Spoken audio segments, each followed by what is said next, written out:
Hello, and welcome to myfinanceteacher.org. First of all, thank you guys for all the comments. And today we're going to talk about gold because some of the comments asked to have a look at gold.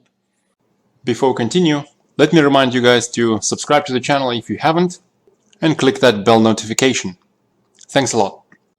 I want to start this video with this somewhat of a longer term chart of the US dollar. And we see that over the last couple of years, US dollar has been trending upwards, and more recently, within about a year and a half, it's been going up within this upward sloped channel. However, it looks like what's happening at the moment is dollar is breaking down from that channel, and if this breakdown plays out over the next year or two, I think that's going to help gold a lot to finally create new all-time highs in the US dollar, just like it has already done in many other currencies, as I mentioned in my previous video.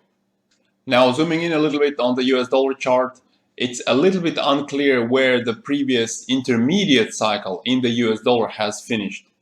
I think the correct way to view the previous intermediate cycle in the US dollar is the cycle lasting between late June and early November. Although this is somewhat of a short cycle, generally these should last for about half a year. This would give us under 5 months. There is a smaller chance as well that the previous intermediate cycle in the US dollar should be counted all the way until mid-December. I think it's correct to count the previous intermediate cycle in the US dollar as somewhat of a short one between June and November. That gives us the ongoing intermediate cycle, which has topped about a month after it had started. This, I think, is a more likely possibility, giving us possibly a few months of downward trend in the US dollar. Although over the next few days, I think US dollar might actually pop up a little bit. We might have seen the daily cycle finished a few days ago in the US dollar. We see the poke through the Bollinger Bands, and the RSI is already oversold. So within the daily cycles, we might see dollar recovering a little bit over the next couple of weeks before it continues the intermediate cycle down trend line. Now looking at gold, the previous intermediate cycle lasted here between May and mid-November, and we are now in the new intermediate cycle. So far the performance has been outstanding. I've mentioned in my previous video on gold that I was expecting the gold to reach at least 1600 by the top of the intermediate cycle. And gold has actually already exceeded expectations. We've reached 1600 within the first daily cycle of the ongoing intermediate cycle.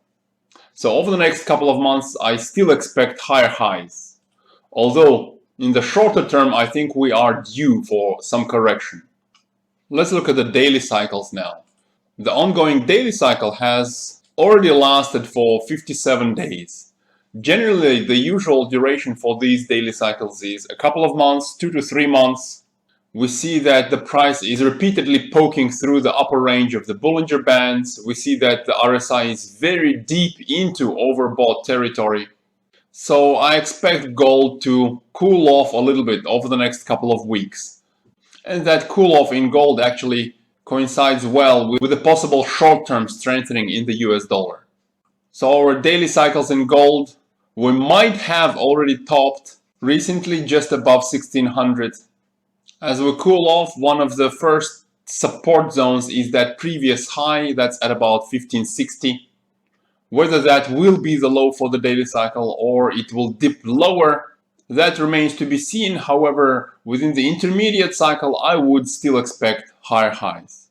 For that reason, personally, I'm not going to sell my gold and silver positions completely. What I might do is maybe sell a small percentage of those positions. Say only around 20% of those positions. I will still keep 80% invested until I think the intermediate cycle has topped. And the 20% that I might sell over the next couple of days, I will try to use that cash to buy up again if I see a daily cycle low forming over the next couple of weeks. So although I think gold should cool off temporarily, generally I think you still would be better off holding on to your long positions.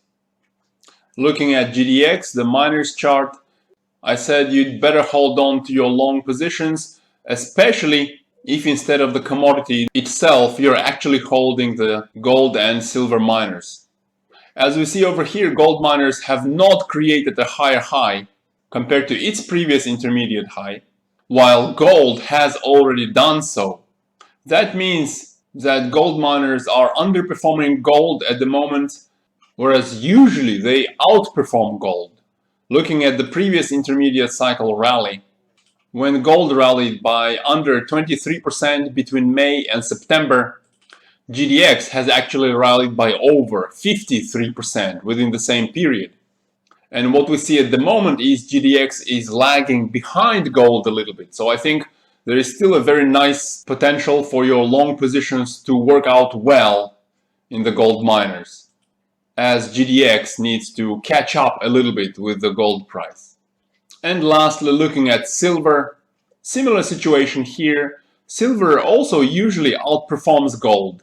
Here between May and September, silver has risen by nearly 37%, whereas since the beginning of December, it has not actually created a higher high. So I think there is still a very nice potential in silver over the intermediate term, into the intermediate cycle top. Although over the short term, as I mentioned, investors should be somewhat cautious.